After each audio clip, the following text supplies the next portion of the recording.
This is the Class 455, the UK's oldest trains. It's a 4-carriage electric multiple unit built between 1982 and 1985. However, they entered service 2 years later, in 1987. They used to operate on Southern, but Southern's Class 455s were retired in May 2022. Nowadays, they operate on South Western Railway to and from places like London Waterloo, Dorking, Guildford, Woking and Chessington South. There were 137 units built, split between 3 variants, 455-8, 455-7 and 455-9.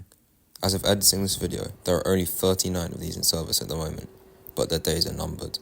The new Class 701 Arterios, built between 2019 and 2024 to replace the 455s, are slowly being introduced into service after an initial 5-year delay. They are 10 carriages long compared to the mere 4 carriages of Class 455.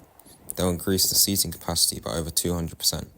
So on the 21st December, South Western Railway are holding a farewell tour, in which the Class 455 will visit many familiar places like London Waterloo, Wimbledon, Guildford and Dorking. By the end of December, the Class 455s are planned to be out of passenger service entirely. I sadly wasn't able to get tickets for the farewell tour as they sold out almost instantly, so instead I took a trip down to Waterloo to ride the 455s for the last time. My train was 11:17 to Chessington South, so I found the platform and boarded the train. I went to explore the train, and since it's so old, I found some interesting things. They're one of the few trains left in service that has windows that can be opened. The train mainly has transverse seating in a 2x2 layout, but there is a small section with longitudinal seating. They also have both safety information and passenger information posters. There are no tables or charging sockets, however. The seats are fairly comfy and there was good legroom. But whenever the train stopped at the station, a sort of ringing sound kept happening.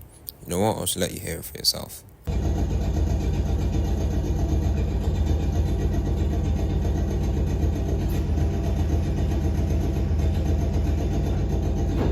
After almost 40 minutes, we arrived at Chessington South.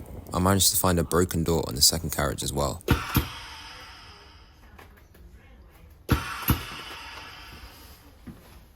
Since I had nothing to do at Chessington, I just boarded the exact same train I was on and headed back to London, knowing this would be my last time on a 455.